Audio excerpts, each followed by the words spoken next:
Hello, everyone. Welcome to this week's FPV Podcast. This week, we have one of the most well-known drone racing pilots in the world right now.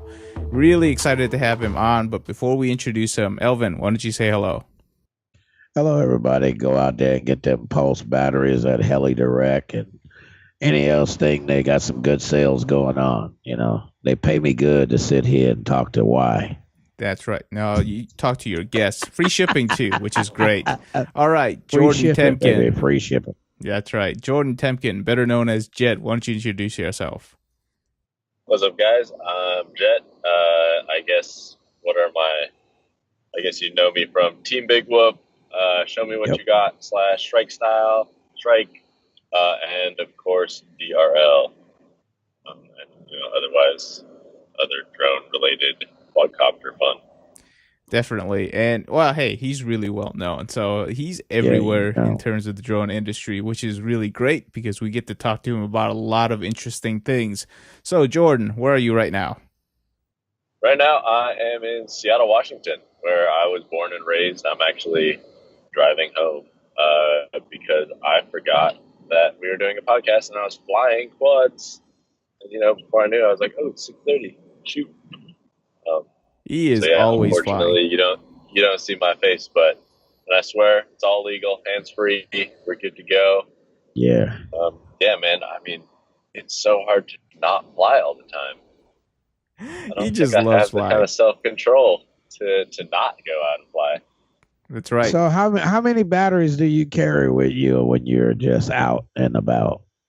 Well, when I'm traveling, when I got to go on the plane, I think I'd go with the lucky number 7 because I feel like 5 is not quite enough, but 7 is enough that I can, hit one spot, fly a couple packs, hit another spot, fly a few packs, and hit another spot, and kind of waste the rest of my batteries. So when I go travel to places outside of home, which is Fort Collins, Colorado, I bring about 7 batteries. Generally. It's not that bad, which is pretty good. I mean, batteries are hard to bring around anyway. So yeah, because I'd be like, put in the backpack. It's not too heavy, and it won't raise any alarms with TSA. Because when I go to races, I bring like 25.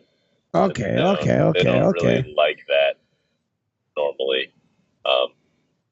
But recently, it's been getting easier and easier to go through airport security. Actually, funny enough. Hey, that's a good thing. But yeah, definitely nice to see that you're still traveling around flying with a bunch of people.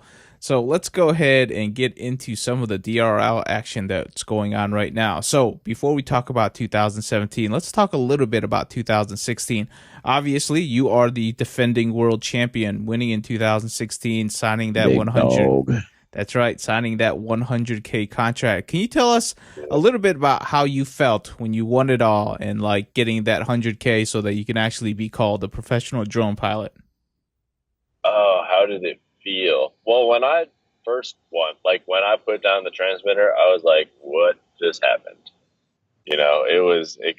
I think I was in shock.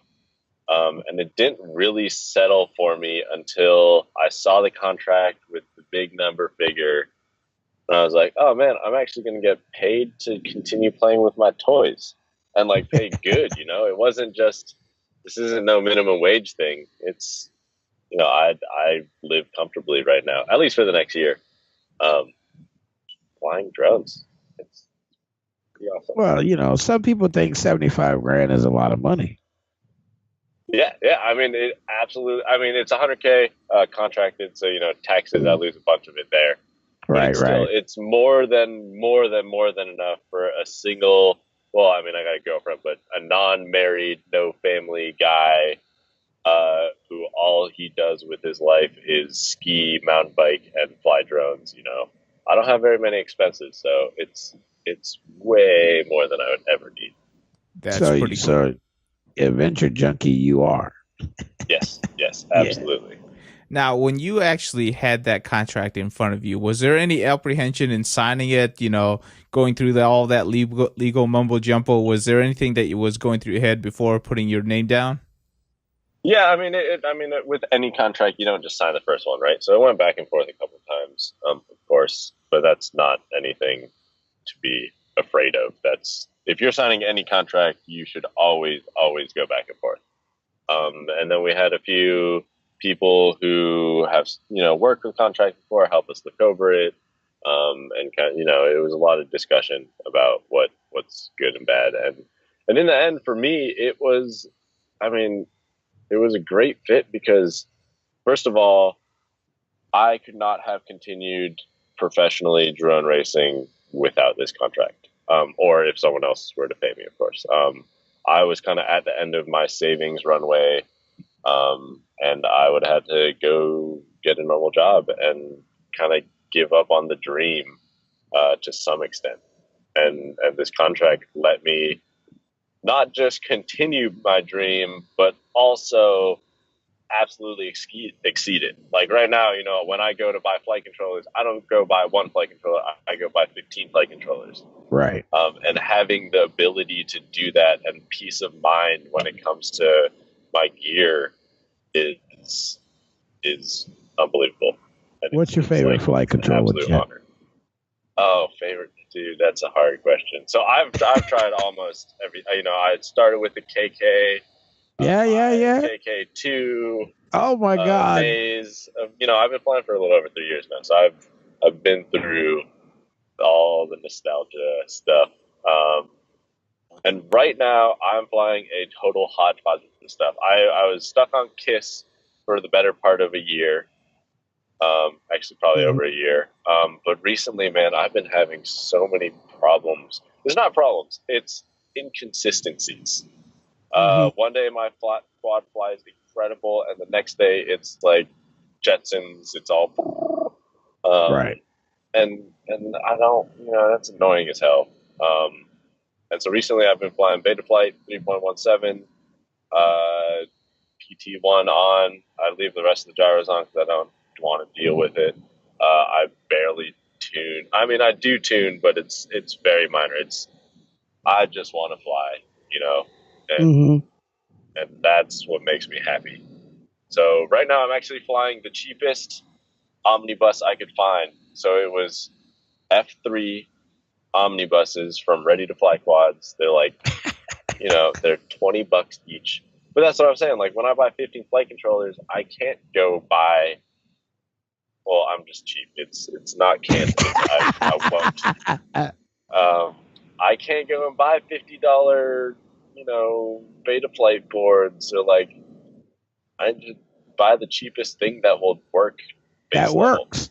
Yeah, that's me, man. I'm right there with you, man. And I mean, Ready to Fly Quads. You might hate Paul. I don't really care. You might hate him. I don't. But it's like, man, it's the cheapest and it works, and I haven't had them really fail on me, and they just do. And I don't need all the frills and extra features and the options.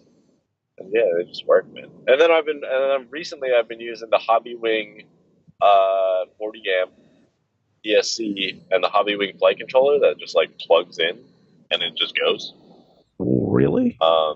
News to us. It's got these pins. I mean, it's similar to the Race Flight and the Bolt, right? Where it's like this 4-in-1 and you just plug it in with pins, and it works amazing, man. All you do is you solder the motors to the 4-in-1, you solder the receiver to the flight controller, and then you plug the flight controller in, and you have a working quad, and you're done. Oh, I know which one you're talking about. Yeah. I saw that. That's that X rotor, awesome. Right? X rotor. Yeah, exactly. Yeah. X rotor, 40 amp, 4-in-1, and their flight controller, and it works incredible. It's so easy to use. I haven't burnt it yet, and I actually watched my buddy in France that do is his pilot. Actually, I don't know what his pilot name is anymore, but Duncan, he's on DRL also. Yeah. I watched him be stuck in a tree and full throttle an entire battery trying to get out of this tree, and the ESC was perfectly fine. He literally melted the hub into his motor. So this hub of this prop, half of it's gone. It's this molten glob that's like spilling over into the like windings, and the bell are all covered in just plastic that's gotten melted. And I've never seen that ever. And the ESC was able to handle it and keep pushing, no problem. And I was like, what? How is that even possible? And so I had to try it. And I haven't had, any issues since. And 4-in-1s are just, I think, the future. They're so easy. Oh, when they're that reliable, there's no reason not to go that way, I guess. Right. Yeah. And for me, I mean, I'd rather spend, $45 or whatever it is. And just, if I have something broken, just swap the whole thing and just be done with troubleshooting. Then be like, oh, but if I save, if I swap one, then I save $10 and Jordan, you're a man after my own heart. It's like, I just want the problem solved. I don't want to go through the problem of debugging everyone. I'm at that point too, but I've had too many 4-in-1s pop on me. One, share too, man. And the two brands that have worked for me is the Hobbywing 4-in-1 and the SpeedX. The SpeedX. The SpeedX 30 amp, which I think T-Motor, one of my sponsors, also they sell a rebranded version. It's a 35 amp 4-in-1. I can't guarantee it, but I'm fairly certain they're the exact same thing because the SpeedX 30 amp 6S ESCs are the same as the F30s. Okay. But it's extremely reliable. It used to have a couple desync problems, but I threw cap on it, no problems ever since then. So yeah, if you get the SpeedX, throw a cap on it with the 40. I mean, I've just been throwing caps on everything because once again, I want the problem solved, right? Right. And that's what caps are for me. Is if someone said it's a good idea, then I'm going to do it because. And what size cap is that? Is that a 290 or 270 or? No, I use big caps. They're 35 volt, 1000 microfarad. 1000s. Yeah, that's not that big. But. Well, I mean, they're big. I mean, I've seen other people putting caps on their stuff, and they're these little dinky things. But it's the 35 volt, I think, that makes it bigger. Yeah. And we're running that. Panasonic. So. Right.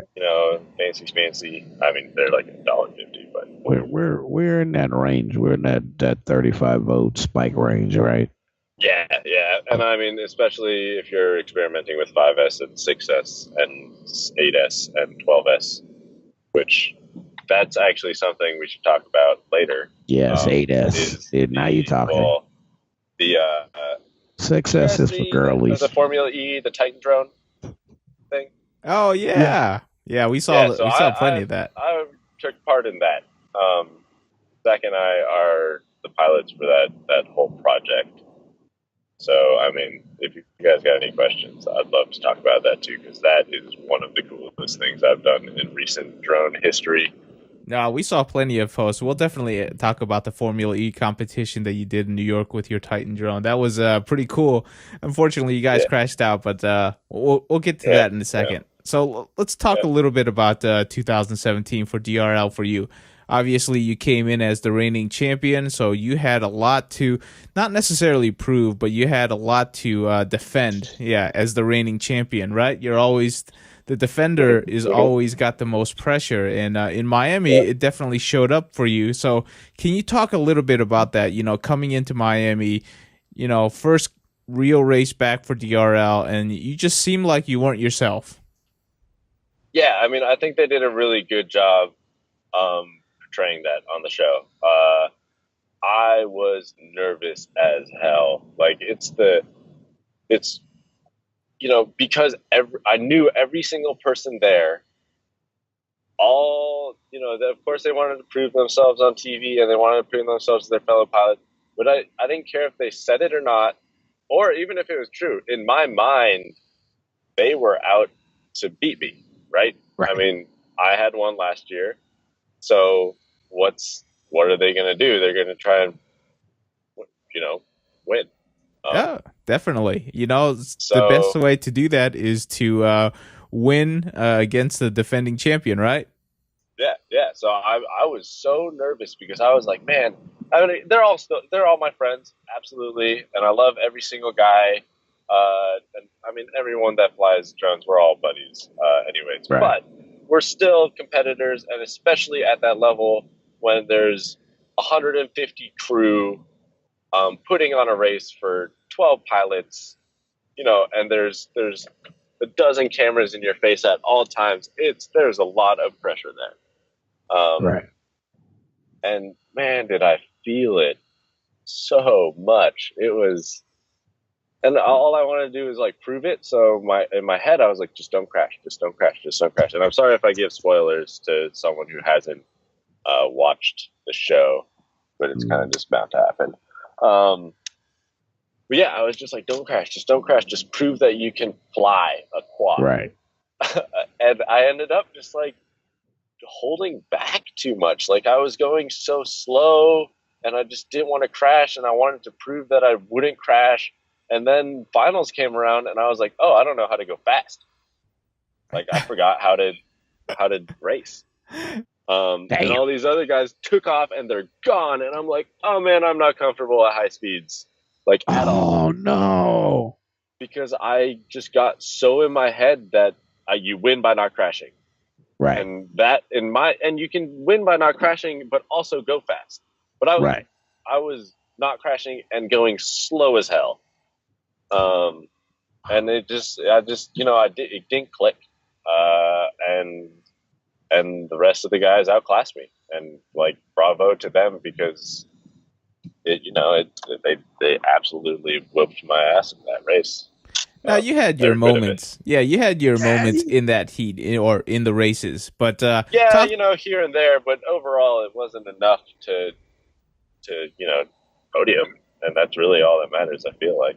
Yeah, that is the truth. But I mean, even in like episode 2, you heard A-Nub, in his little short saying like, my mission, beat Jet. That's all he said in his little thing. So it was definitely true that pilots had a bullseye for you. But talk to me a little bit about Miami when you saw that course and how epic it was for the verticality and stuff. What did you think when you first saw the track? I mean, it's one of the coolest tracks I've ever raced on. First of all, because we got free reign to like wander around the stadium. How often do you get to do that, right? Definitely. I mean, as much as they let us, obviously we can't just be wandering around the track. But we were chilling in a stadium, and it was actually the interesting thing was, because it was a night race, we started at like 7 p.m. Right. And went through the night until 8 a.m. or whatever time we finished. Because they had to have it at night. So it was like, it was this weird flip of, there was a bunch of international guys who are jet lagged, but it doesn't matter because we're actually sleeping during the day, and us domestic guys are, like all confused because it's this night race. And it was, I mean, but I'm digressing, but the track was incredible. You did the loop thing through the helix, and we go all the way to the roof of the stadium and all the way back down to the floor. I mean, it was wild, and I don't think anyone else could have pulled it off at DRL at the moment, solely because of video also, right? Right. What they do with video is absolutely incredible. They have an entire RF team, a bunch of dudes with like PhDs in RF, and their sole job is to make sure that radio control and video works. Right. That is pretty incredible. And that's awesome. Dedication. The DRL has done an incredible job. I mean, I'm going to sound like a fanboy, but I believe in the fact that these people, they know what they're doing, right? They go, okay, we don't know RF at all. Like, we don't understand it. So let's hire people who have been doing this all their lives. They're like, we don't understand, filming. So let's hire the best sports cameramen we can. And like, they're very quick to be humble in the sense that if they don't understand a specific task, they will hire someone who knows it inside and out. Now that's pretty cool. And so talk to me a little bit about the back half of the track, because we had Gab on, and he said that towards the end of that long track, the video really got a little shady. Was that true for you as well? Yeah. I mean, it was true for all of us. Video was shady, absolutely, for the first 2 races of this season. I mean, and last year, I guess. but there's only so much you can expect from when you're flying in multiple, like, no, like if I were to walk in that stadium and be like, I want to fly this course, there's no way, like not even a chance, right? So for what it was, they did a great job. But yeah, video is sketchy, and it's kind of, you just gotta deal with it, right? It's just the way FPV is right now, and sometimes you just gotta hold your breath and go, "Oh, video's gone, and it's back." Right, and it's back. and that's absolutely part of it. That's part of, I personally think, being a professional racer is, yeah, video is going to be terrible sometimes, and you got to adapt to either slow down in that section, pick a safer line, or speed up and just hope you get through it faster. Like whatever works, we're all in the same disadvantage. But then they, in the newer episodes, they got Clearview systems and integrated Clearview into their whole RF network. And from there, the video got so much better. And they did an incredible job with that. Yeah, we saw. We definitely saw some of the FPV from the later episodes, and that it does look really good. It's actually pretty amazing. But just getting, one last question about Miami before we move on. So what you saw was basically like there were like 3 or 4 pilots that were really good on that track. One of them, like Gab, at one point, you had A-Nub over there saying like, how do we beat Gab? What was your thoughts on that? Was he just that good for that particular track that he was just like unstoppable that day? Yeah, I mean, absolutely. So Gab, I love that everyone has this different style, right? And it's not freestyle style. It's how do I say? It's mindset. It's mentality. It's Gab is so just stone cold calm that we're all like, oh, the video's bad, or like, oh man, Gab's so much better, and he's like, I don't care about any of you guys or what you say. I'm just fine. Right, and he is so good at that, and he is so good at picking race lines, which is a very difficult thing to do in a 3D environment, right? Like race lines in a car is relatively straightforward, but race lines in a 3D environment, now you're dealing with like these weird multiple choice race lines, sort of. Definitely, and he's just so good at picking them and just finding his comfortable speed and just staying there. But it's also, I know Gab's weakness, and I mean, and that's a huge part of professional racing too, is finding your competitors' weaknesses. And that's, what is it? Gab doesn't like going faster than he wants to go. I agree with that. Yeah, it's true, and which is totally cool, and that's just his style, right? Is he finds his race line, he finds his pace, and he does it fucking perfectly every single time. And it's astonishing to watch, and it's so fun to watch. But, if you get in front of him and you freak him out to go faster, he'll make oopsies. Well, some of y'all have that issue about people getting in front of y'all. Yeah. And that's a huge thing. You know who I'm talking about, right? So, I mean, and that's another competitor, Sean Taylor, is, now I'm giving away everyone's weaknesses. But I watched. Also, like, Sean is like the most incredible pilot in the world, and he's so fast, and I don't even understand how his quads do that sometimes, or how he does that. But you get in front of him, and he doesn't like it, Right. And so that's a huge thing that I've been practicing is doing follow cam. So when me, Moke, and Zach go out to go fly, we'll do follow cam in the mountains and stuff. Where one person leads and we have a train of quads behind them, and that's helped me with racing so much. Like I get used to having a quad a foot in front of me. Mm-hmm. And I think everyone should go do that. Just go find a buddy and you just follow them for 10 batteries. You just do follow the leader and get as close as you can and try and keep as close as you can. And you'll get comfortable having people in front of you because you'll be like, okay, there's a dude, and like my nose is touching his battery, but it's okay. Like, just hold your breath. He better not make a mistake. And it's all gonna be okay. And that's one of the biggest positive, I think, practice things that a lot of people might not think about. It's so easy to go to a track and practice gates and shit, but when you practice having a person in front of you, it's very, very, very, very beneficial. And that's a huge part of my strategy. And now I'm going to give away my own strategies. But is follow the dude in front of him because he can't see you. Right. That is true. If you're in second you have place, an advantage.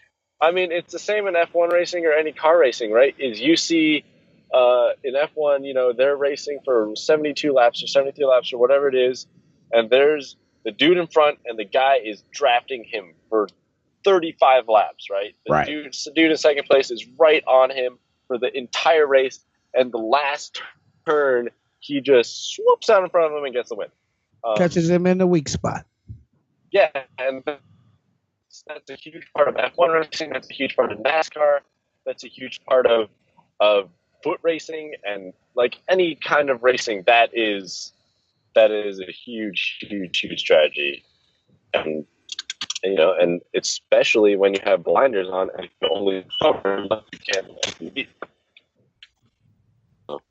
Yeah, definitely follow cam. Huge practice. I got completely sidetracked from your original question, but I think that's going to happen a lot during this podcast. No, that's great. Actually, I mean, it's really nice to hear your perspective because you bring a lot of unique ideas to what is otherwise, I don't know, not a lot of originality in terms of how people practice. So it's really cool to hear how you go about it. So, but let's get back on track. So Miami didn't podium, unfortunately. Atlanta, it looked like you were still really struggling. In fact, I don't think you made it to the second day in Atlanta. No. Was it the same thing? Was it like you were trying to be aggressive and it just wasn't working out for you?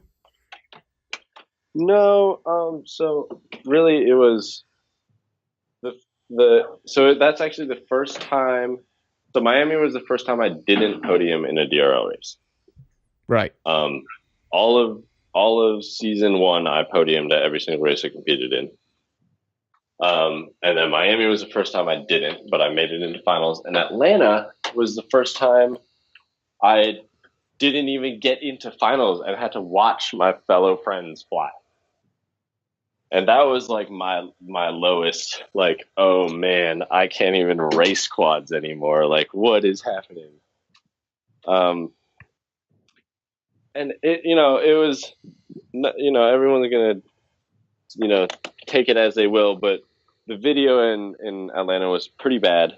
And you might have heard that, but, and obviously I just couldn't hang, it was like, yeah, video gets bad. And everyone else was able to fly, and I wasn't. And I'm not going to make an excuse out of that, right? I didn't. It happens, though. I just, once again, like Miami, I didn't get my groove. I wasn't comfortable, and I made little mistake. I like crashed into that wall, or crashed into that wall, or forgot that there was a turn there, or that wall, or that ground, or that ceiling, and boom, I was I lost, and it hit me. I was like, man, I need to change something. And so then I'm, it's a lot of people. I really want to relate it to like some crazy drug addiction or something, but it's like you gotta hit rock bottom. You gotta hit rock bottom to realize. I needed my shot of mayonnaise. Yeah, right. So that was my like, oh man, I need to step it up, or else I'm gonna not be invited back, right? Because they don't want racers who suck So you're being a little bit hard on yourself, but Right. one of the absolutely. But you gotta be. But I mean, that's part of being a professional, right? You're going to be hard on yourself, super critical, because you know what it takes to be where you feel you belong when you're racing and you're not doing well, and you can't just contest to that you're having a bad day, right? You just can't say that all the time. So. Yep, and like, so here's the thing though, like Jordan, when it comes to your storyline for 2017 of DRL, it actually plays out to be a great movie storyline, because like reigning champion coming back, hits rock bottom, right around the middle of the season, and then he claws his way back. So what changed? And I'm serious, what changed, right? No, the producer were like, they were like, man, we feel bad for you, but we're stoked about it, like. This is a great story. Keep doing it. Because they're honest, like they're like, hey, we know we didn't force you to do it, but thanks. Right. We really appreciate it. And I'm like, I respect that. I hope you guys don't mind the wind. I'm kind of just wandering around the neighborhood now. No, that's fine. So, like, I'm a walking talker. Okay, so what happened between Atlanta and you fixing everything? Because in New Orleans, you look like a completely different pilot. You found your zen, you were confident, and you were just breaking out at that race. You know what I did? I set up gates and practiced. You went back to basics. for once. Yeah, man. I mean, that's what you got to do, right? It's wax on, wax off. It's right. It's Mr. Miyagi. I know he's chilling here, but yeah. I went back to basics. I went and bought a bunch of those Forza gates, the pop-up soccer goals. And I set up real simple tracks in the backyard, and I just practiced a lot. A lot for me. It was like, maybe 10 days total. But yeah, I mean, I practiced, and I practiced full throttle, because what I was learning was I was having trouble. Like I said, in Miami, I wasn't comfortable at high speeds. It wouldn't click to go fast. So I destroyed batteries, man. Like, I just pinned it for like a minute and a half straight, and then I'd swap batteries, and I'd pin it for a minute and a half straight, and I swap batteries, and I did like 20 packs just full throttle as fast as I could. Sometimes not even hitting the gates, just going around trees, just doing a figure eight for a minute and a half as fast as I possibly could. Nice. Because I wanted to be used to Sean Taylor speeds. I wanted to be used to going way faster than humanly acceptable. I like that. Which is what I consider Sean's speed. Yeah, Sean's speed definitely is that. It's 0 or a 100. There's nothing in between. Yeah, breakneck speed. Yeah, and to most people, his speed's like 130%. Like it's insane. It's crazy. And that's what I wanted to do. I wanted to get comfortable at ultra fast speeds that when it comes race day, I can go 90, and I'm comfortable going that fast, and then I won't be crashing. Definitely. Right? Now, was it also the fact that you were getting comfortable with the Racer 3, since it was, it's a different beast of a machine to fly around? Yeah, definitely. I mean, there's definitely a comfort with the machine, but I mean, compared to Racer 2, which I love the thing. I love Racer 2, solely because, I might offend some people, but I say, it's like having a fat friend. It's, we know he has a problem, but we still love him. And, he's still great, and he's still awesome to hang out with. And he's a great guy. And he's a great guy, but, man, like, there's definitely something you got to check. Hey, here you go, folks. This is what happens when you win the championship for 2016. Yeah, you turn into a total asshole. No, you like the quad that you won with. It's like, it doesn't matter if it's not perfect. It doesn't matter if people call it a piece of shit. It's the greatest thing ever. Good enough for me. Well, and the Racer 3 was more like a normal like what you and I fly, right? Mm. It's got the power, it's got the oomph. It's more like a Mustang. It's more like a muscle car. It's a V8, and goddamn, is that thing heavy, right? Like it's got the power, but it's really heavy. But it's still real fun to fly. Yeah. It's like flying a it's Malibu, not a little Mini Cooper. 1967 Malibu. Yeah, it's not a Miata, which is like what we fly. I feel like everyone that's a racer flies a Miata, right? It's this ultra light 2-seater that is completely impractical and is just way, way faster than you should ever have in your own control. Spoken the truth. And the Racer 3 is this happy medium of the camera guys, aren't getting fired because they can't follow it. Right. And you can see it, and it makes good racing. Like spec racing, I believe, should be a little bit subdued. It should be 3-cell. It should be every single person can fly it at its maximum.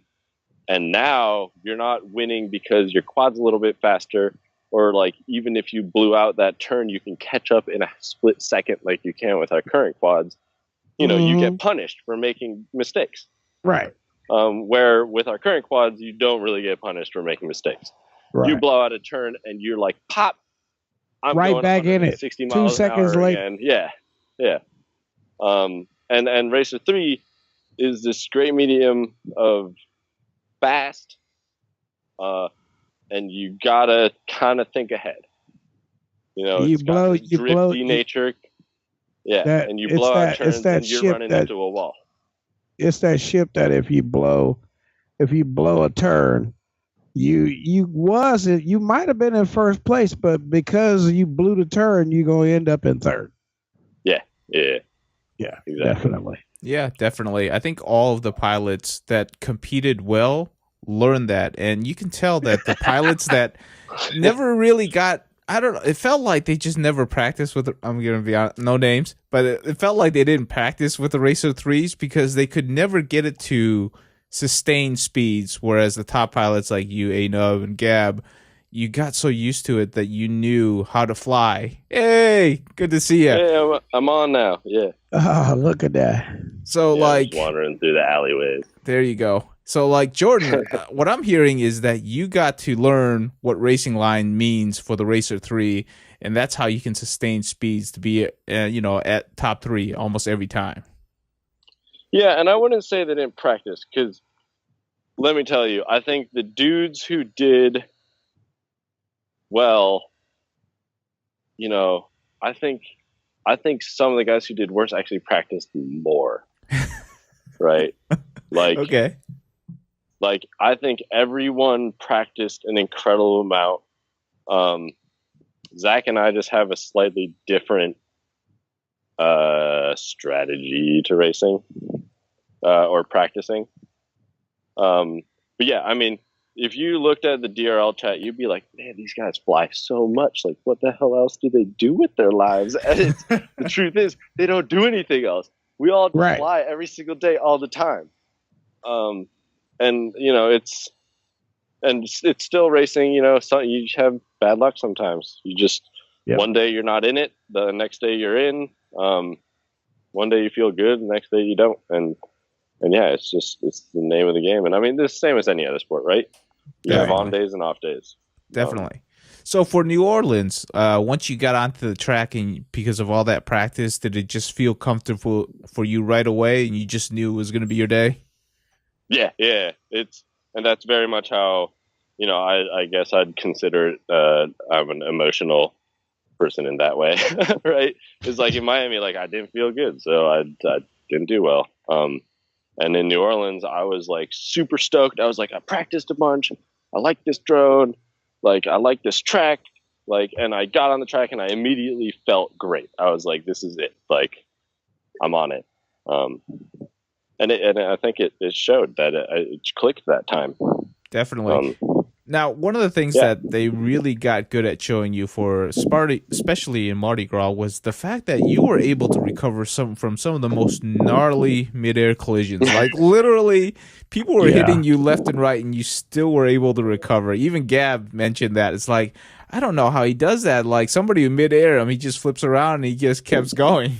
So what is that? Is that a skill from freestyle, or you can just see it? So it's definitely luck. Like. It's not luck. Like huge part luck. But yeah, I mean, there's a bit of freestyle skill involved, right? The environments that I fly in are, if you watch any of my videos and show me what you got, or I don't really post much on my own YouTube anymore. But like on my Instagram stuff, like we fly in the mountains, like across a river, up these cliffs where you crash and you're never, ever getting your quad back. And I actually have yet to lose a drone. Like, claim to fame, I have never lost a quad except for a little brushed micro when I first started out like 3.5 years ago. But I don't count that, I lost a guy's plane yesterday. Yesterday. Yeah, so you don't get to be in the club with me. Ding! Didn't lose mine. Lost it. Hey, that's worse. Yeah, I mean, like, if you, like, Moke has this incredible recovery that he posted, I want to say a month ago, where he, like, crashed in the side of a cliff, was tumbling down the cliff, and happened to skip off a rock, and he was like, maybe I can arm it and save it now. And he's tumbling down a mountain, and just arms it and flies away, right? Wow. And that's crazy. Like, and it's like, that wasn't me, that was Mo. But I think it's the same kind of idea of like, we don't give up, right? Right. Like, because if you give up, you're done for. That's the end. So if I crash and I get flipped upside down, my initial instinct is flip back over. And I think a huge part of it's also like, it might be a weird thing to say, but my action sports background, right? So I've been skiing since I was like 3. I've been mountain biking for a long time now. And like, you learn how to fall. Like, and Travis Moke does judo, or did judo, right? So, or I guess you still kind of always do judo. Right. But yeah, I mean, like, we know how to fall. We know, and he skateboards, right? So when you're falling, we learn to tuck and roll and True. It's instinctual. You don't know what's happening. You don't think, now I should roll over and land on my feet. It does. It just happens. Yeah, and I think a huge part of that has carried over, strangely enough, to drones. When I'm skiing and I clip an edge, your body takes over and you recover, and you're like, oh, look, I'm still standing. Yeah.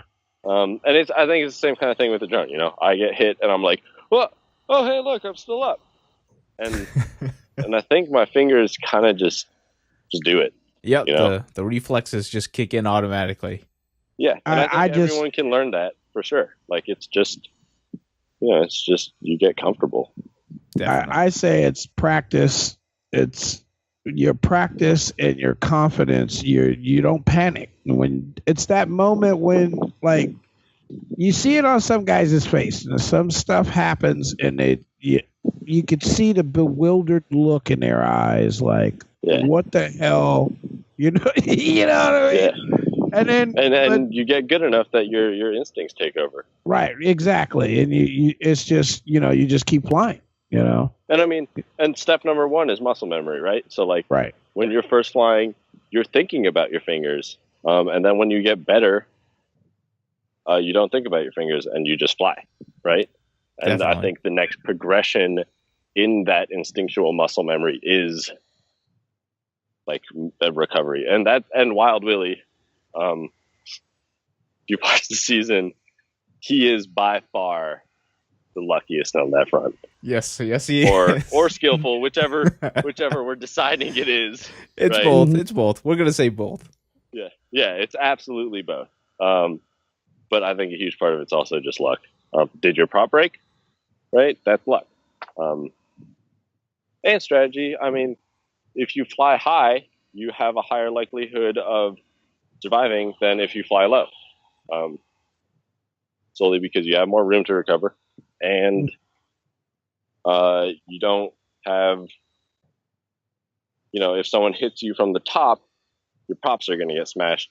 If someone hits you from the bottom, their props are going to get smashed, right? Definitely. So there's some strategy to, like, will you be able to recover or not? Yep, definitely. And yeah, positioning is definitely something that I think some pilots are starting to really figure out, so that if they do get striked, they're at a better position to actually recover, and the other person kind of spins off because it's a prop strike, and that's what happens when your props get hit. Me, I like running people and ramming into people anyway. So I do. I like when somebody stay right in front of me just a little too long. Like I told you, you got 30 seconds to move. Oh, he didn't move. 30 seconds to move. You're funny. All right, that's a long time, man. You're I know. I like following people, man. Watching them make mistakes. It's like, whoop, there went one. Now, Jet, let me ask you a question. I see you as a pretty aggressive pilot. When you see somebody in front of you in a race, is your natural instinct to try to pass him? No, absolutely not. Trying to pass someone is very risky, right? Trying to pass someone in the right place is not very risky. So, and I say this, but I don't follow. I pass people in the worst possible places. This is what I strive to do, but it's not what I always do. I mean, there's definitely, it's the same as, related to Spec F1. You don't pass someone somewhere where you're going to have an accident. You pass them like on a turn that you're better than them at, right? Or something like that. So yeah, there's definitely a strategy to passing. That's why I say I like to follow people. Is I second place, I cruise behind them until I'm like, oh, they made a mistake later, right? Yep. So there's absolutely strategy to passing, and a methodical nature to it. Cool. So in the playoffs, like and always pass above. Yeah, always pass above. Always pass above. Hey, that's kind of interesting. Why always pass above? Well, because if you pass below and you do touch, your props are gone. Right. Especially with the big flat belly of the DRL Race 3, where, if you pass above, you'll see this especially if you race tiny whoops with other tiny whoops. There's prop wash. Prop wash exists. Right. True that. Especially in a tiny whoop. So if you're passing someone and you pass them underneath in a tiny whoop, you're like going, whoa, all the way to the ground. And it might not happen to big quad, but that effect still exists. Always pass above. That makes a lot of sense. So in the playoffs, we were talking to Gab, and one of your strategies, and it shows a lot of maturity in your racing, was you kind of shifted your goal. At that point, you decided to, listen, the only thing that matters is for me to get to the championship. So you worked out the strategy to where it's like, I'm comfortable with staying in first, or in the top 3. And that seemed like the strategy going through. So what made you change? What made you do that mind shift? So I had that mind shift from last season, right? Because last season was you get in the finals and you move on to the next episode and you get in the bottom 6 and you're gone. Right. So I was already accustomed to that. I was already accustomed to just like, get in the finals, and then from there, let's see what happens. And that was actually a jump back that us veterans were like, oh, we know this, right? Where it doesn't matter if you're first, second, or third, just don't be 4th, 5th, or 6th.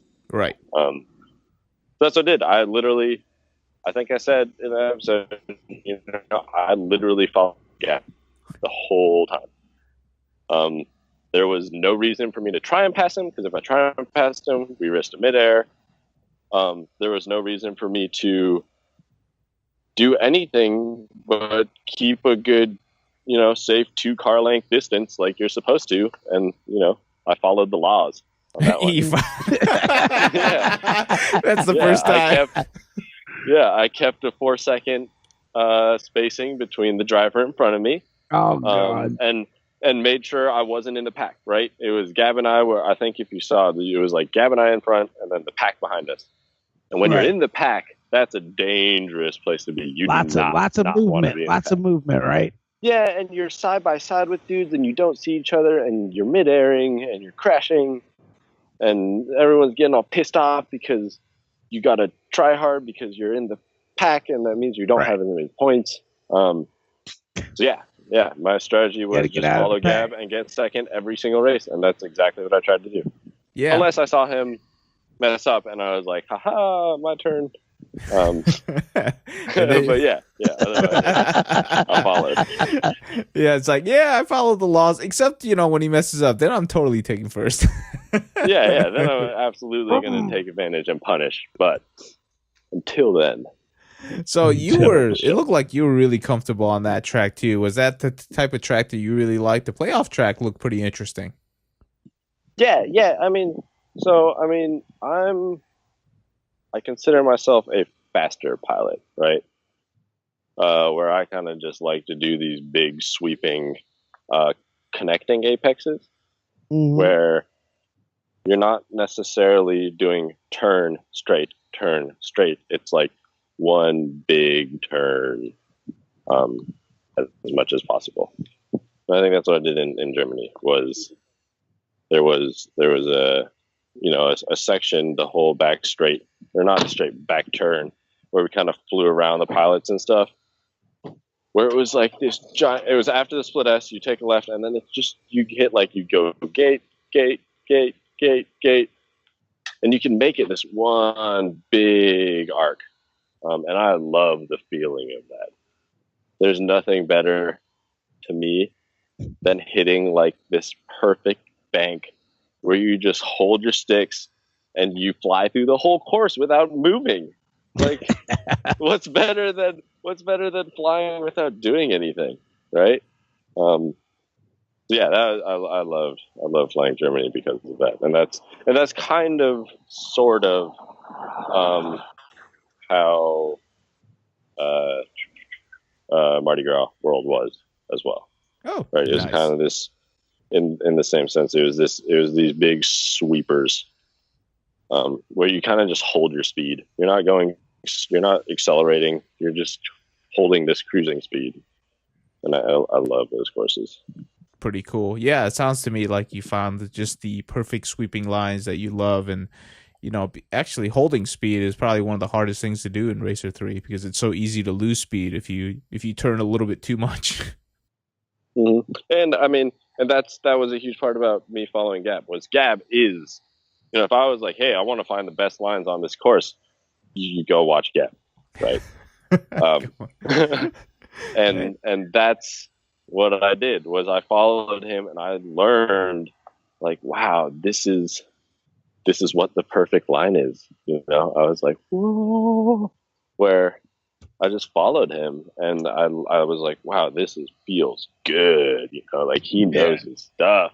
And so I took advantage of learning from Professor Gab. There's no reason to try and beat the master.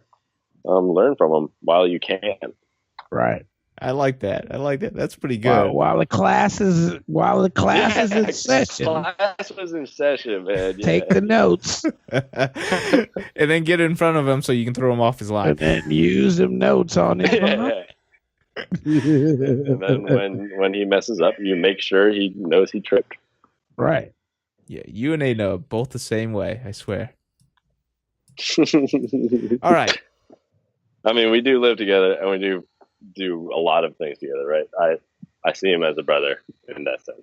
Definitely. All right, Elvin, time for your lightning questions. Okay, Jordan, real simple game. We're going to ask you one question. First pilot name that pops into your mind. You ready? Yeah, I'm ready. Best game face. Come on, man. Quicker. All right, Nurk on that one. Nurk? All right. Who do you think's got the best? I like that. I'm going to say that to him. It's all right. He called you. He had a nickname for you. Yeah. You have to watch the show. Okay. Best raw talent. Who do you think's got the best raw talent? Raw talent? Oh, A-Nub by far. A-Nub. He won't fly for he doesn't need to fly, and he can still fly better than everybody. It's stupid. All right, best strategist. Gab, because he's physicist, he's genius. Right. The man sees flowing lines in his dreams. Yeah. Yes, he does. We all know it too. All right. Slow start, finish strong. Who's that person? Oh, slow start. I don't know, man. I don't think anyone slows start. I mean, yeah, I don't have an answer to that. I think everyone kind of goes hard. Well, no. Oh, no. Provo. I got a Ram. Provo. Okay, that's a new one. Provo. Yeah. I like that. Yeah. Provo FPV. Yeah. All right. Okay. Number 6. Who's the funniest pilot? Funniest? Yeah. Willie. I mean, come on. Willie. Dude's a total goofball. He's like that. Hey, everybody, if y'all don't know Wild Willie, there's a clip from the championships that he's slightly mentally off canter. That is so perfect. Oh. Gonna look for that. All right, best rookie. Gil. I mean, because passion. I don't think anyone else wants to be there as much as Gil does. I think it shows. I think Gil shows a drive that I've been watching, as it goes by, and I'm chatting with him. Gil has a drive that you guys are gonna have to watch out for next year. I guarantee you, because it's also because he's young. He's got this. He's got to prove something. Right? And he understands. He's starting to understand racing. Yeah. He's definitely. He's got more passion. I'm not more passion, but more. He wants to prove. He wants to prove his worth. He's got that desire. It really shows. The eye of the tiger. Desire. Drive. That's there we go. Eye of the tiger. All right. So last question. Who looks best on TV? Who looks best? I mean, there's Adma, but that's because he's all jacked out. Hey, Jordan, let me help you. It's you. It's you, nigga. Oh yeah, right. You can say that. Yeah. Pretty much everybody said the same thing for that. Everybody picked you, so we're selecting you on that one. Well, that'd be. You're the DRL. If I picked myself on that one, wouldn't it? No. We love you anyways. No. Although Adma does look good on TV. He just unfortunately didn't have enough. His accent is. Oh, but there's also Duncan. Duncan, he looks good on TV and he sounds good because he is so stoked, man. Like every single one, you can't they got to put subtitles on that shit because he's just he's got this French blah, blah, blah, blah, it's so amazing and incredible, and that's not terrible. That's not even a French accent, but right. Yeah, I think he's also great for camera just because he's got that French enthusiasm. That French enthusiasm. Because that's one of the things that the French have. When they're enthusiastic about something, you really know that they're happy to be where they're at. Yeah. Definitely. And I think Duncan definitely shows that. Okay, let's go ahead and shift over to, since we're talking a lot about racing, is that part of Elvin's little research project is talking about racing fundamentals.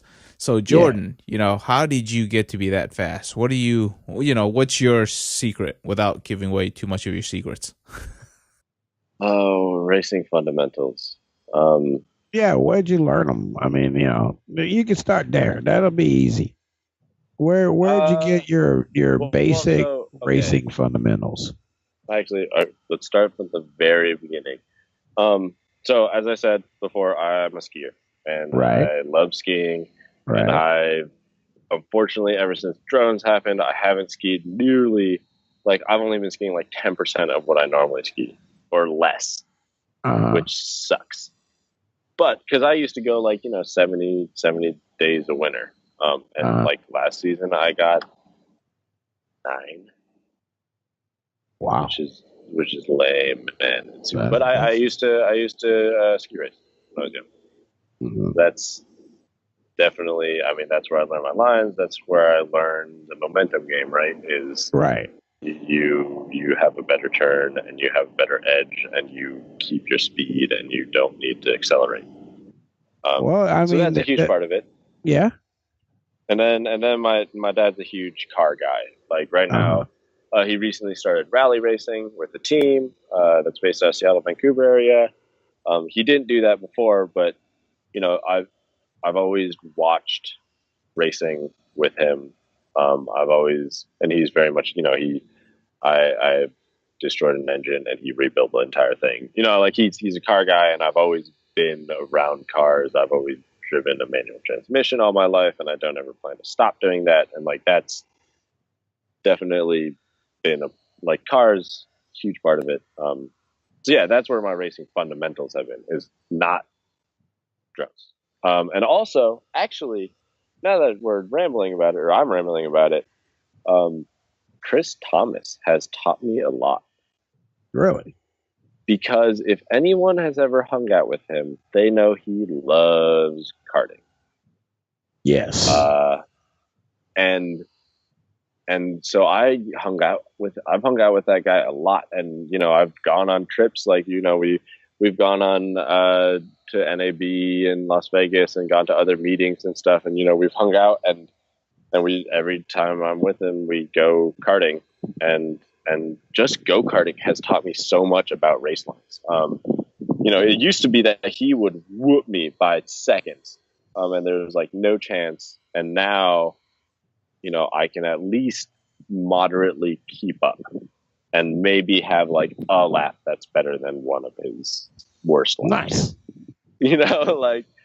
But go-karting has taught me a huge amount of how do you pick a proper apex, when you slow down for a turn, when you speed up for a turn, and all that. And you got to start 2D to go 3D, right? Right. Because you don't full throttle it all the way into the gate. You slow down before the gate, so you already turned around by the time you're going through the gate, right? Right. Is you don't blow past your gate at all, right? And that's a huge part of what I see in drone racing, at least on the more amateur level, is it's so easy to want to just pin it and go fast. But when you're going down a straightaway, it's actually better to let off the gas halfway down the straightaway, so that you go, it's enter slow, exit fast. And that is a racing mantra that is true for anything and everything. Right. All turns. Yeah, all turns. Yes. Right. Yep. Enter slow, come out fast. Yeah, and that's drone racing, especially with a heavy rig like the Racer 3. You really, really, really got to follow that. Definitely. I got a question for you. What would you, the pilot? Okay, to being the pilot that you are today, what would you tell a new drone racing pilot? What would you say that's the most important thing to work on? Slow down. Slow down, and you will be going faster. If you time lapse, and even me, if I were to full throttle a lot on a course, my times would probably be significantly slower than if I 70% throttled down a course, right? it's so easy to want to just be like, I have this. I mean, it's the same thing as if you get a fast new car, right? You're going to want to just blast it everywhere. That doesn't mean it's good for the car. That doesn't make you a good driver. But if you slow down, you're more methodical. Learn from Gab, right?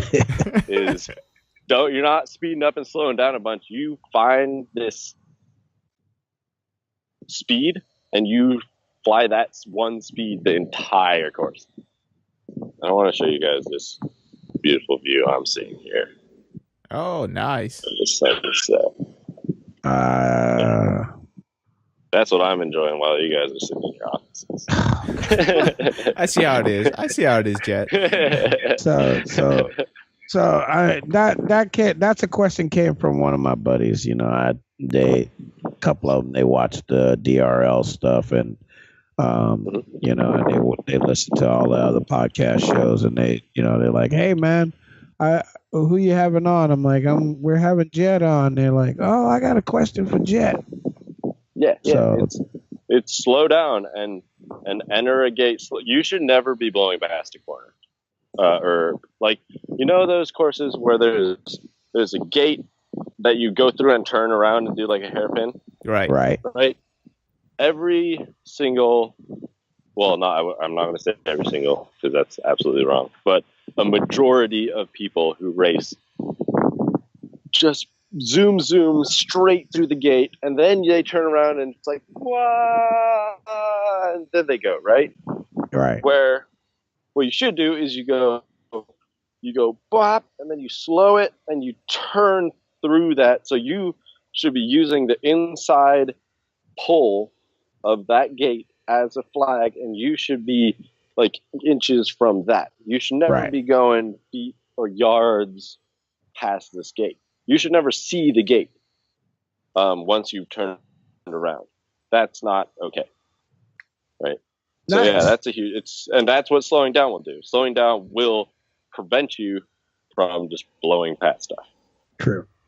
Yeah, definitely. In racing, it's always the corners where you lose all of your time, right? Everybody can put the pedal to the metal. It's what you do in the corners. And actually, in that case, build a slower quad, right? Everyone's like, hey, he won because he has the fastest, newest hype train. No, he won because he had better turns than you. No one's winning on the straights. No one's winning because their quad's faster. It's because they cornered better. Definitely. So yeah, I mean, so that's why actually lately, there's the whole hyperfloss and everything, but it's a cyclical cycle. Years ago at Drone Nationals, I was flying a drone that was the same weight as these new fancy, it's the all big hype ultralight quads. That's what the XBR 220 was. Yeah, I remember that. Yeah, that's what my genius friend Chris Fisher created. He made the ultralight FPV drone 3 fucking years ago. Right. And I've flown that, and it's hard to fly. Because it's so light. Because now every single little touchy bit is changing things. Where if you fly a quad that's around 300 grams, 320 grams, it's still got the power. And now you learn to use the momentum to your advantage. Right? You're not just blasting places. You're now being more thoughtful. And that's I think the bottom line is you need to be thoughtful about your racing, not just have a fast quad. And that's what I meant by the cyclical in the beginning was like, we did fast drones or ultralight drones, and then we tried heavy drones, and now we're back to ultralight drones. And personally, I'm going to hang back over here where it's like, it's just kind of in the middle drone. No, it makes a lot of sense. Trades. And that kind of brings us to and we would love to hear your opinions on this, which is, the hype train. That's one of the things that has become a bad word in the community because everybody's always buying new and more expensive stuff. And Right. it's like, give us your perspective. Where should people spend their money? So, I'm going to sound like an old fart that, the good old days, but Back in '72. I mean, back 3 years ago, Right. we all tried the ultralight thing. That's, what sunny skies were. That's what, Right. we used to fly 2-bladed props, right? Yeah. Like, I flew an XBR. That frame weighed like 60 grams or something, or even less, right? Like, we built a quad once that was, I think it was 2 millimeter frame all around, and it straight like folded itself to death in the air, right? Like, we tried ultralight. Ultralight is awesome if you want to corner hard, but you got to be able to harness that, right? And an ultralight quad is really, really hard to fly properly. And I'm sure there's better pilots than me out there that are flying them absolutely properly. But going back to the old fart thing, a lot of the pilots are new, and a lot of the ones who are perpetuating the hype train are newer pilots who they think that ultralight hasn't been done before. And 2 blades is this new thing. And it's like, it's this circle that, New thing. well, because a lot of the pilots are within a year, right? Right. And they haven't experimented like a lot of us older pilots have. So it's ultralight's cool and it's awesome and it's totally better than a heavy quad. Not denying that. But you gotta be able to fly it properly, and it's way, way, way, way harder to fly it properly. Right. So, that's my take on the ultralight hype train. I don't know what other hype trains are there. Well, we got motors, flight controllers, ESCs, you name it. There's F4s, there's F7s. Yeah. There's rumor of an F10 coming out soon. Yeah, I think it got windy. I think F7 is about as high as ARM goes, but before we start recording, I told you guys I'm currently flying a $20 ready to fly quads Omnibus F3. Like, it's one of the Omnibuses now version 4 F4. Like, they've done a bajillion revisions, and I went and bought like 15 of the first crappy F3 ones. Because, first of all, they're cheap. Yeah. Nothing wrong with that. And to me, they work just the same. Yes, eventually, we're going to need more processing power. Right. And yes, eventually, we're going to need to use accelerometers again for, software, whatever stuff. That's definitely a question for Zach, not me. But yeah, it's you can follow the flight controller hype train, but I just kind of stick to what works. I just want to build a quad and then fly it until it doesn't fly anymore. Yeah, okay. I agree. And I've tried KISS, I've tried race flight, I've tried beta flight, I've tried clean flight, I've tried base flight. I've tried KK, everything under the sun. Yeah, I've flown. We have probably every single propeller, every single motor. We have literally a kid's tub full of motors that are. They got this thing called a DJI Spark coming out. You got to get one of them too. Oh yeah. Well, I got a Mavic. See, look. Spark's cool, but the Mavic's smaller. Isn't it? I don't have either one of them. Yeah, I think the Mavic's a little bit bigger. So let me ask you a question. Where would you spend your money on? So if you had a new guy, he said, where should I spend my money? So, first of all, you gave him the quad. Yeah, I would say Radio Link. You can't fly if you can't control your quad. True that. Seems obvious. That's why I fly Crossfire, because first of all, Trappy's a man. He's a good friend. And I haven't found anything that I can just be like, I'm going to fly like way over there. and I could just, I don't have to worry. I'm not like, I wonder if I can make it, or do I have to put my penetrator antenna on, or like I just go, whoop, go. Right? 900 megahertz works, man. Yeah, 900 megahertz works. I leave it on 100 milliwatts. I fly it on my, actually, I don't know if I'm supposed to say, but I fly it on my Spectrum, which is unfortunately not available for the public, just because you got to do some internal modding, and as a company, they're not going to let their customers do that. But it's an awesome setup, and with that new, I don't know if you guys saw the new announcement. He's got this $120 combo. That's a micro Crossfire transmitter. It's pretty much just a slightly less featured Crossfire for $120, including a micro receiver. Yeah, it looks really good. It fits into your JR module, right? Yeah, and I think it goes up to 100 milliwatt max, where the full featured one goes 2 watts. But you can do almost everything with 100 milliwatts for the most part. Definitely. Unless you're blasting through buildings. No. He wants to fly like 4 miles out. That's why. I'm at 433. Well, so you could do 10 miles. You could do 10 miles on 100 milliwatt on Crossfire. Yeah. I haven't lost one outside of line of sight yet. And best of all, Crossfire is the fastest protocol.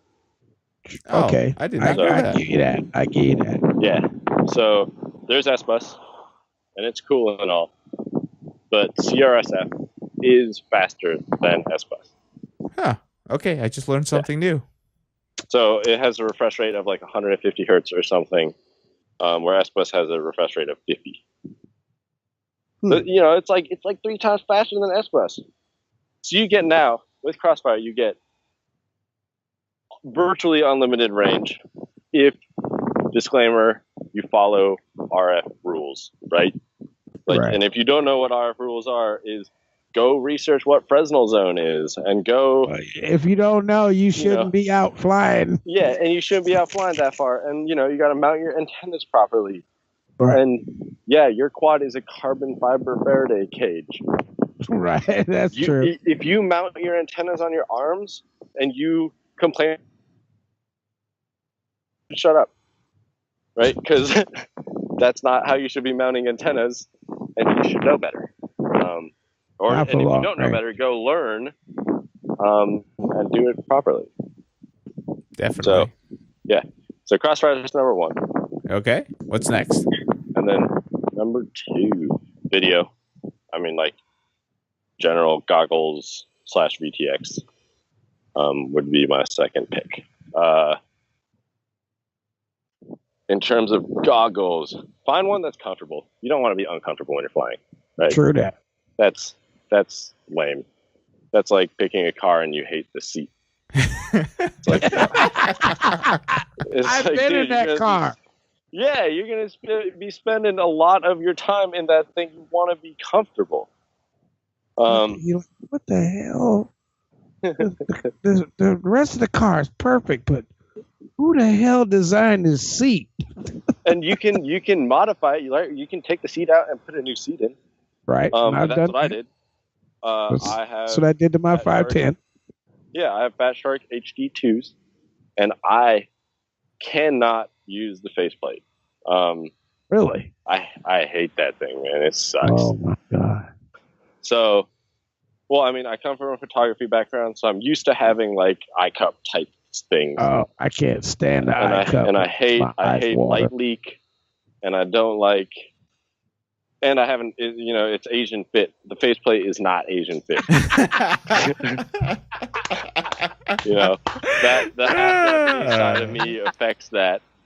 And so I've always used eye cups. I used eye cups from the very beginning. I had Attitude V2s. Mm-hmm. Those were my first like Fat Shark goggles. Aviators here, baby. Yeah, and it's awesome, and I love. And so yeah, you can do things to make them more comfortable. You can put different foam on. Zach recently started flying eye cups on his HD3s because the foam on the Fat Sharks is shit. Right? It deteriorates. Yeah. And the plastic starts showing, and he actually cut his nose over time from the little plastic rubbing on his nose. Ooh. So fix that. So find goggles that are comfortable, right? And then your video link is number 2. Is 2.5. Get a good transmitter, right? Get a Unify. I'm not saying that just because Trappy is my friend, but I personally believe there is no better VTX than the Unify. Just because it's super tiny, it's thin, so it's easy to fit in these weird places. And it does it all, right? And the clean start, back in the day, you were like, hey man, I'm powering up, and it'd be like, bam! And you flash the whole spectrum, and everybody crashed. Yeah. And then Trappy was the first guy, I think, I'm assuming that he was the first guy to go clean start. Like, it's going to start at 0.001 milliwatts and then ramp up, so it doesn't do that. Right. And we should all be supporting people who are trying to better the sport. Definitely. Well, there's Trappy who does that. Then there's Unlock FPV. They make a VTX that's tested same way as Trappy with the antenna off, guaranteed to work with the antenna off. Yeah, that's awesome, right? That to me, that's when you do that kind of stuff. That's what make me want to spend my money with you. You know what I mean? Yeah. That 100%. We're gonna crash. We're gonna rip an antenna off. That. Yeah. And we've all had that. Oh crap! I can't find it, and you find the ship after 20 minutes of looking for it, and the antenna's 30 feet away. So, and the VTX funny is story gone. About that. It's an early show me what you got video. But back before I was flying Crossfire, I was flying Crossfire. I just didn't have it installed on that quad. But I was flying FR Sky with the big old, 5 dBi penetrator, whatever antenna. Mm-hmm. And I was flying this mountain, and I fail-safed on the side of this cliff, straight, lockout. Now I'm stuck. I had the DVR footage. I could watch myself over and over again, just going boop into the side of this cliff. And Johnny FPV was actually flying with us, and he was flying Spectrum at the time. And I think he went further than I did. But that's, whatever. I'm starting shit there. But it goes to show everything fail-safes. Everything fail-safes. Somebody was saying, team fail-safe in my backyard. Yeah. It happens. Everything, you set something up wrong, or, a fluke. There's flukes in this world.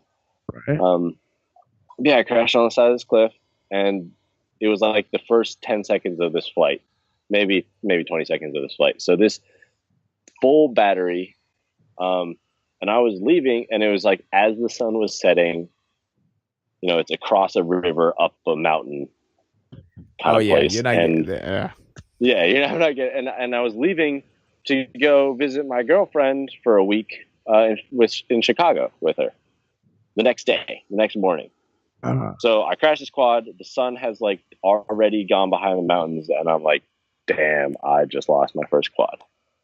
And then I come back a week later, and I grab my buddy Trent, who is he is Mr. Outdoorsy MacGyver man. Right. And he gets all his trad gear. I'm a rock climber as well. and we get our tri gear and we head up and we climb this mountain and got my quad back, a week later of it just being on the side of this cliff, which means it drained an entire 1600 milliamp 4S, or the VTX by itself pretty much drained an entire 4S battery, which I mean, I imagine that's got to take forever. Right. Right. And this Unify, I still use it to this day. It's still on my quads. It still works. So there you go. That's the best money I've ever spent. I can't argue that point. And then number 3. Oh, actually, 3 might not replace number 1. Uh-oh, here we go. He's starting shit now. There you go. Upset. A good battery charger. A good battery. Yes. Charger. Yeah. That's just very important. Because, my homie Gav, he did burn down his apartment. And that, that might have not been the battery charger. That might have just happened. Things happen. But you want to minimize that risk as much as possible. And a good battery charger will do that. And it will also just make your life easier. And it will make your batteries last longer. And everything. I currently use the ISDT Q6s or whatever they're called, little square ones, because they do. What's your feed battery? What's my what? What's your main feed battery? Oh, I don't feed battery. We roll to the flying spots with like 60 packs. Yeah, we don't charge in the field, Oh my gosh, dedicated. Yeah, I tried my best not to charge at the field. Yeah, but I mean, I should. I'm always like, oh, I should buy a battery, but I can't justify buying like a $200 battery, dude. It's hard. I'm like, I could buy a new GoPro for that much. It's like this battery doesn't fly. ISDT, it's tiny. I can pack it. I can carry it in my backpack when I go on the plane, and it charges things like a little monster.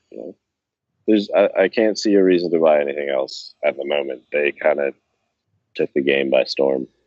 Pretty cool. But I still have my iCharger. I still use it. We still have some the big red ones.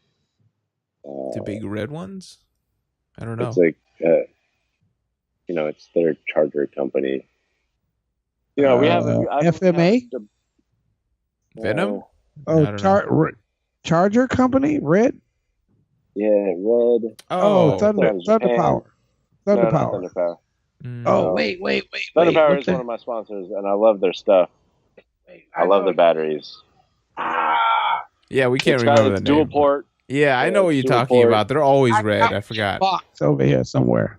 Yeah. But yeah, that's a great charger. That's what we use on our kitchen table. There's chargers and drone stuff everywhere in our house. But yeah, get a good charger.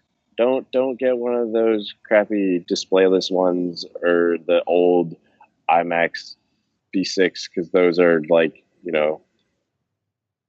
that you can spend $10 more and get a nice ISDT charger. I agree. There you go. Yeah. Unless that. Yeah. There's a lot of good chargers out there. Those are my 3 go-tos. The 3 it's go-tos. It's not motors. It's not race flight. It's not batteries. It's Beta flight. Things that will overall last. Because the best things aren't necessarily drone specific, right? It's right. Yeah, you're gonna always be using your battery. You're gonna always be using your radio link, and you're always gonna be using FPV goggles or gear, and they carry over through the whole process.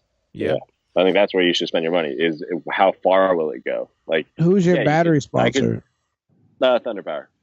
Thunder Power. That's actually we could be here for hours, man, and we might just be, but it's Thunder Power. I met them when I was on one of these trips with Chris Thomas. Mm-hmm. And he was, we went into their office, and at first, this was back post Steele leaving them. So this was back when Steele was like, I've found better.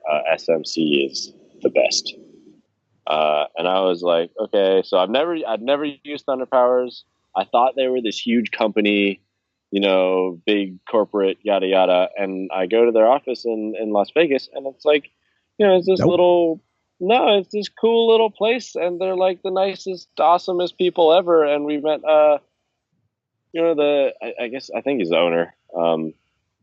And he, we just kind of all just hung out and talked for a while, and we tried one of their prototype batteries, which is now like the 1600 and 1900 that they have, that odd shape.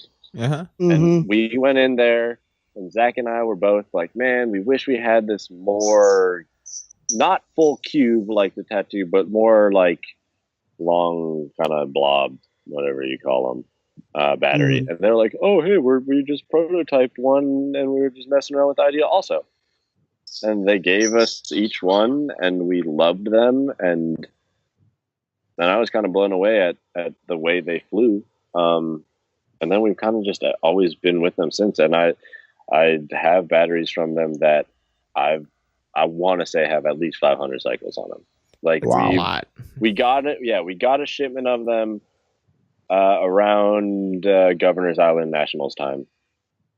They gave us like 30 batteries, and some of those, and we fly a lot, right? And these packs get beat to shit, and some of them, they are puffy. They're absolutely puffy, and I'm not denying the fact that they don't get puffy. But I mean, what battery's not going to get puffy? We beat the hell out of cycles, it, right? Yeah, and but even though they're little puffy and they look like some kid stomped on it for 5 hours, they still perform just as good as kick the shit out of the battery. Yeah, as anything else, man. They perform. They just keep on going, man. They don't give up. Yeah, those are the adrenaline batteries you're talking about, right? Yeah, the 1600s, the 13s. If with the current nowadays powertrains, unless you're flying really light, like 50-40 props, you can't hang with 1300s anymore. It's true. You can puff those pretty easily nowadays. Yeah, and they're just not going to last because you're draining more than you ever should be out of them. So right. Yeah, those Thunder Power 1600 adrenalines, they just keep on going. Pretty cool. Yeah, motors nowadays, the amp draws are just ridiculous. Some of them are like, what? Hold on, are we on 6S? I know. I'm going to go to 6S on one of my ships because I can't afford to keep feeding it 4S batteries. Well, and I mean, that's a good thing, right? That's what helis did. That's what we should do, is go higher voltage, less current. It will be better for our batteries. It will be better for our motors. It will be better for all the electronics. Yeah, it's more efficient. Everyone should. And we shouldn't be doing these stupid one-step. Like, I'm parroting what Zach says, and I hear it in my head, like, next to me every day. But, like, there's this, we started with 2S, and then it's 3S, and then it's 4S, and now the cool thing is 5S. Why are we going one step at a time? Let's go to 12S like helis did. Right. Like, but I think not that big, but I think the 1000s, they could actually utilize that, and they were complaining about the speed controllers weren't capable of responding to the pulse rate of the motor, right? So the way to fix that was to increase your voltage. It would have been the most simplest way to do it. Increase your voltage, then you already got a higher RPM, you got a quicker response time, and it would have seemed, to me, it seemed like that was the way to go. But they went to building new ESCs on the larger scale. We'll see what happens. So I mean, like we use 12S on that Titan drone. It's a 12S 20,000 million. That's a big battery. So it's 4 heli batteries, 4 12S 5,000 milliamp, like the real long guys. Right.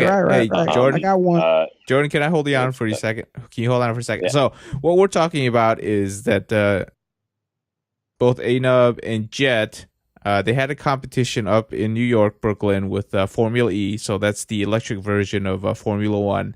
And they were racing their big Titan drone against Formula E, which go ahead and tell us what the competition is, and then you can get into like the specifics. Yeah. So I'm going to give you a background because it's not just Zach and I, right? We are pilots. They just brought us on as pilots. But there's these guys we know down in Denver. They own a company called Simple Box, which they've been using the name. This guy's trying to bend a tube behind me. But anyways, so they own a company called Simple Box with a production company, which they go under the name Kilovolt for drone stuff. You probably might have heard of them. They did like the videos for multi-GP nationals last year and other random promotional stuff. They're just, they're a couple of camera dudes who make cool content. That's really all it is. And so they started this project, or we all started working on this project 6 months ago, maybe a little more than that, of a giant drone. And that's a dream that I think every drone pilot has, is let's race big ones. And that's what X-Class is. But we've seen X-Class fly, and it didn't have the gusto that we were looking for. So they've been working on this thing. We're going under the name Titan Grand Prix. And the quad is called, or it's an X8 actually, is called the GFD, giant fucking drone. So, it's appropriate. It's appropriate. Right. It's like, it's 110, or, it's 1,000, I think it's 1,100 millimeter X8 running like 5215 motors, on 12, like this thing is like 40 pounds and it's goddamn powerhouse, right? And it sounds terrifying and it's awesome. And we raced a Formula E car. We went up 1v1 to our first challenger, which was Formula E. And we whooped that, man. Holy moly. There was a little incident. So what happens was, it's our protocol was, if you go over 20 feet, ditch the drone. They had a 20-foot ceiling for our race. They didn't, because we're in Brooklyn, right? And there's people around, and our safety protocol was, if it goes over 20 feet, ditch the drone ASAP. That's exactly Zach was a pilot, and that's exactly what he did. So if you saw it crash, it was because during his braking maneuver, which there was fences on each side, and we didn't really have enough room. It ended up, during practice, it actually went fine. But during the braking maneuver, it gained more altitude than was expected. So Zach ditched it into the ground. That's why it crashed. It wasn't any malfunction in terms of anything else. It was, we ditched a $10,000 drone into the ground as hard as we could because that was protocol. And, you follow safety protocols when there's spectators. That's just, the way it is. But that drone is so insane, man. Like the power draw is just, and the sound, and it's this guttural, like you can feel it, it's when the bass is good in a car, you can feel it, and you can feel those props. Like you can feel the sound of this quad, and it's absolutely incredible. And we think it's the same reason why you go to a NASCAR race, is because of the sounds and because of the feeling. And that's what that drone does. Is it feels good, man. I tell you what, it's so cool. No, I like speed. Yeah, I'm the speed nut, right? I'm the one that's always trying to get that extra 20, 30 mile an hour, because I don't feel comfortable doing anything less than 110, Anyway, but like, why always just tease me about that? Yeah, go ahead. If you like speed, you love this thing. Because it can't, I've follow cammed it, so we can get some footage, external view. And when it punches, it's just gone. Just, Wow. there's no hope. It's so cool. I think Yeah. Wild Willie's like phone video has been making the rounds, in which like one of those e-cars, I think it was like 0 to 60 in 3 seconds, and you guys just absolutely crushed it in the first quarter mile. It was just like it was gone. Mm-hmm. Well, and I mean, in Formula E's defense, it was, Formula E cars aren't designed to go from a stop. They're not drag racers. Right. But point was still proven that is the loudest I heard that entire crowd cheer the whole weekend. Was when that quad went up, and I think it was a proof of concept. It was, does a spectator audience like giant drones? And the overwhelming answer was absolutely, and we might not be invited back to Formula E again. But it wasn't supposed to embarrass our cars. Because we totally destroyed them. Like, it wasn't even competition, and and I mean, no one, if you know cars, you would never have expected it to be competition. Like that was, unless you're going up with like a dragster, there's no competition against that thing, because we don't have to deal with friction, we don't have to deal with traction, we don't have to carry a person. It only weighs 40 pounds, but has like the same power. The power to weight of that battery. Yeah, that 12S snatch battery. your shoes off you. But yeah, I mean, it was cool, and it's this passion project that we've all kind of been working on, and I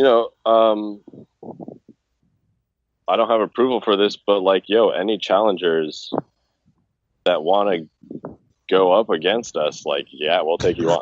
Like, absolutely. Like, we got to rebuild the thing, so maybe not tomorrow. But maybe not tomorrow.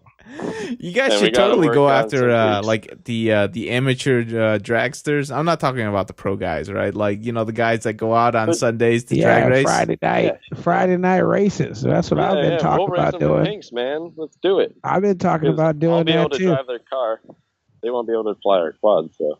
Yeah, but they got to, go down to the track, So you think that thing can clock, like DRL, they did the Guinness Book of World Records, tracked it at like 160? It's not that fast. It's not that fast?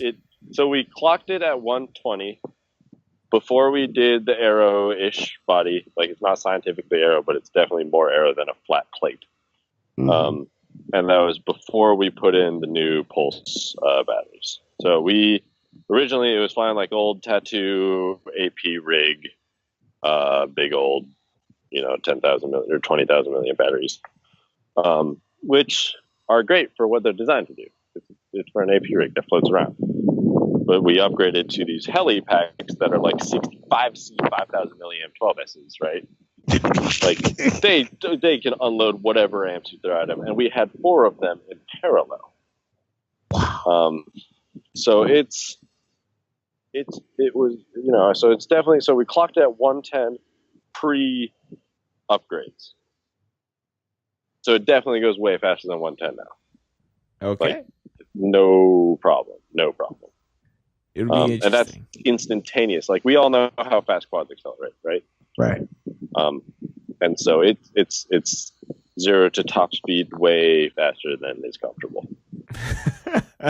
Dude, that thing, I'm not sure if you could fly that anywhere near people. That thing's like... No, we go to this big field midday on a weekday, where there's like 20 soccer fields and there's nobody there. Nice. And if there are, we're like, we're going up, get off the field, like, come hang out with us.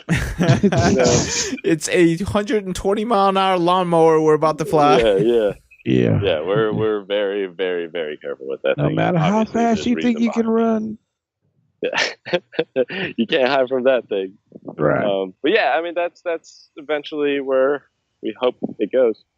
Cool. Is to continue pushing the limits of awesome giant drones. Giant fucking drones. So is that are you guys trying to like work with X Class, or are you guys trying to do your own thing? Because I think like I know that like what is it? What do they call themselves? The Federation of Drone Racing or something is trying to put together something cool for that.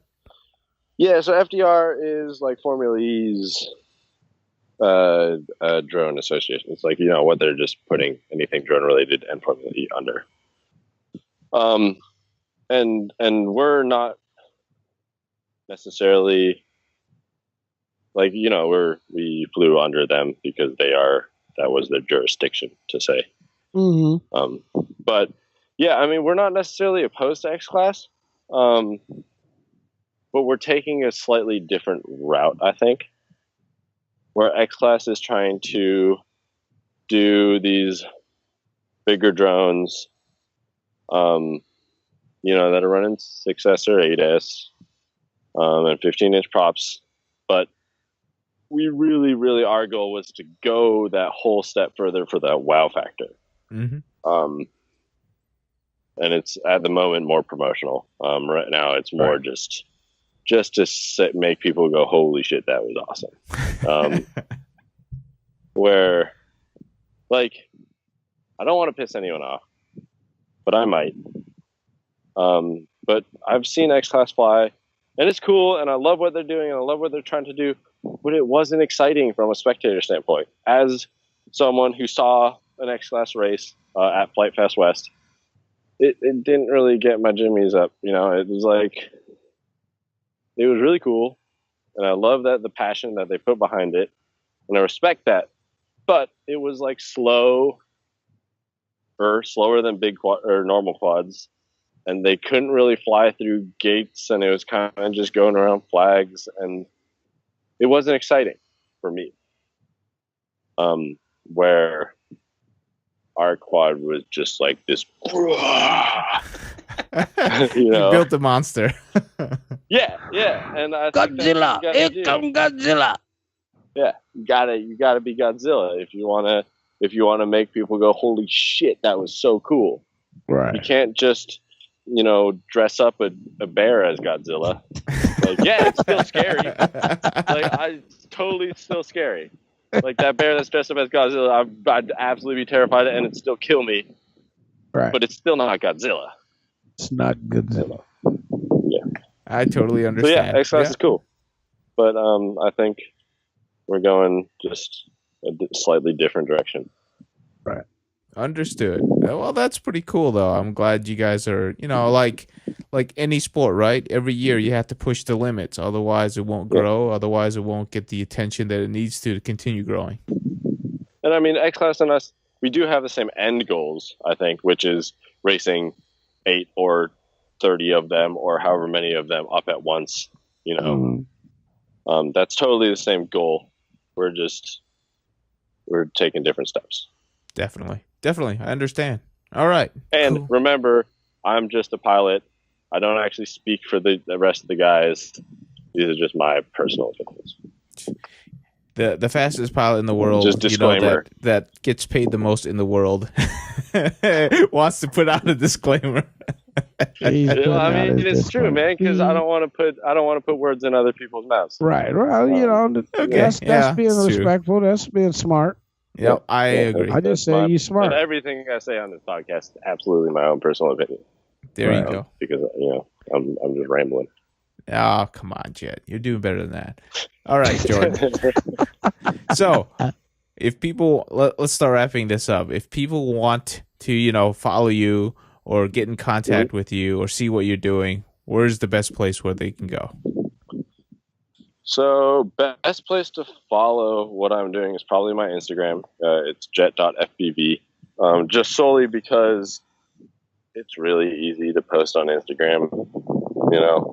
It's like these little clips that I just toss up whenever I feel like it. So because of that, definitely Instagram, jet.fpv. And then from there, there's Show Me What You Got, which is me, Zach, and Moke's YouTube channel, where I don't like the word vlog, but it's a video documentary about our lives as drone pilots. That's my safe way of saying it. Yeah, it's where we make content that is fun for us to make, and then we upload it. Totally understand. Now, last question for you. It's like, how do you enjoy getting fan mail? Love it. I got a letter from 4 elementary school kids who watched DRL last year. They were like, "Hey, we love you on TV, and you're awesome, and keep doing what you're doing." Pretty much, and it was really touching to get a letter, like straight up a real piece of paper in the mail that said, "Keep doing what you're doing." It's that validation is really nice to have sometimes. It is. So when people recognize you on the streets, have you gotten used to it, or is it like still kind of like, what should I do? It's still jarring. I get recognized at the airport fairly frequently. Oh, really? Yeah, where it's like, well, I mean, a huge part of it's because I'm rolling with a backpack full of like 5 drones, right? And they're like, "Drones? Hey, I know, I've seen that face," and they would not recognize me if I didn't have my quads on me. Wow. But yeah, I mean, I've had a random couple come up to me at a pub when I was just chilling once. And it's weird, man. It's really cool that drones has come this far, right? Because who would have thunk? Yeah. That us playing with our toys would mean anything to other people. So true enough. Hey, I like that. Yeah. It's really, really cool, and I love it. Yep. Hey, it's still awkward. Absolutely. Hey, you should always carry stickers of Jet around. That's all I'm gonna say. I actually don't have any Jet stickers. I gotta get that made. You totally should. People recognize you. You can hand out a Jet sticker. That's badass. Like if I catch you in the airport, I'd be like, "Where's my sticker, homie?" yeah. I need more big whip stickers. I'm all out. Oh, there you go. I still got the big whoop sticker that y'all put on my jacket at MDX. Good. I have not removed that. Like my wife was like, "Take that off." I'm like, "Hell no." Yeah, if you take it off now, man, there's gonna be all this adhesive and nastiness underneath it. You just leave it where it is. Just leave it where it is. Jesse, the master of sticking people with stickers. I swear that guy is a ninja when it comes to that. Yes, he is. I've learned from the master. There you go. All right, Jet. It's almost right at 2 hours. Really appreciate you coming on the show, sharing all of your awesome information. And, we definitely want to catch up with you sometime in 2018 and, see what you're doing then. Hopefully, you'll be flying big ass drones and still participating in DRL in bigger and better places. Well, and multi-GP, I still go to my local races. I still, I'm still trying to qualify for multi-GP nationals. I'm still doing everything I used to do. Awesome. I'm just able to do it because of income, which is great. And then I actually have one more thing I want to talk about before we wrap up. Okay, sure. Go ahead. Go. And that's my, the new frame that Zach and I are working on. Oh yes, the freestyle drone. Yeah, or frame. Yeah. So I mean, if people don't know, Zach and I own a company called we call it Show Me What You Got, where we sell the frame, the Shrike, or different variations of frames called Shrike. And we're kind of trying to bring it all together because it's, there's this weird distinction now of like race drone and freestyle drone. And we're trying to build, and we love, I think the Hyperload did it. I mean, that I know of in recent memory, they did this modular frame, right? Where you can like build it tall, build it skinny, build it flat. And then Ken, he's been doing the sideways mounted battery, low quad, and our buddy Christian Avedon Nodiva has craft quads, low flow. He has this, and we're kind of taking all these ideas because, I mean, we absolutely get inspiration from other frames. Like, that would be a total lie if we said, no, we came up with this on our own. Like, that's, any frame designer that says that is a load of crap. And as someone who I used to do art before drone racing. I was in galleries and stuff, And that's, it's a huge part of what art is too, is you take inspiration and you build upon that inspiration. And that's what we're doing is we found these frames that we like that bit, and we really admire some of the ideas that people have, and we're kind of remixing it into the Strike style. So our new frame that's coming out, we don't know when quite yet. We're still prototyping it. It's a modular, do it your own way frame. So we're gonna have two kinds of arms: skinny arms and normal arms. There's a dog right there. And we're gonna have a different kind of plates, and so you can have like the long body plate if you're a freestyle guy with the GoPro. You can have a short body if you're a racer guy. You can mount the battery on the top, bottom, sideways, vertical, whatever you want. You can have a pod with the top half or half a top plate. You can have a full top plate that's carbon. You can build it 30 millimeters, 20 millimeters, upside down, whatever the heck you want. And so the idea is, you now don't have to buy, you don't have to be like, man, I'm sacrificing this by buying this one frame, or I'm making a choice. Now you go into our website, this is still obviously not concrete, and these are just ideas still, and this is this is just the beginning and kernel of a plan. But you go into our website and you go, drop down, I want the skinny arms. Drop down, I want the full carbon plate. And, it tallies it all up, and we want to make it all roughly the same price, probably around the same amount of money our current frames are. So ranging from 65 to 90 bucks. And you get to build our frame to the way you want to build it. Got it. So it's going to be this modular thing where you can have a frame that's yours and is unique and is built up by these provided parts. Which I don't know if anyone else has done that before. That's really hard to do, but if it does come out that way, in which it's modular, and because people love building new stuff, so you can take it apart and then build it in a different configuration. I think that's a really cool. You could buy the normal arms because you're learning. And then once you get better, you can buy the skinny arms, which are more aerodynamic and faster, but might break, right? And then you might start with the long body because you want to mount a GoPro on top, but then you're like, man, I'm really liking racing recently. So you buy a new bottom and top plate and you swap it out, and now you got this little short body racer, right? Yep. Or, and it's not necessarily designed to be modular in the sense that you can just unbolt and make it into a racer on the field. That's not really, because that seems impractical to be doing that. But, from the onset, you can build it the way you want to build it. You can build it a low profile GoPro quad, or a low profile racing quad, or bottom battery, or top battery, or so that's our idea.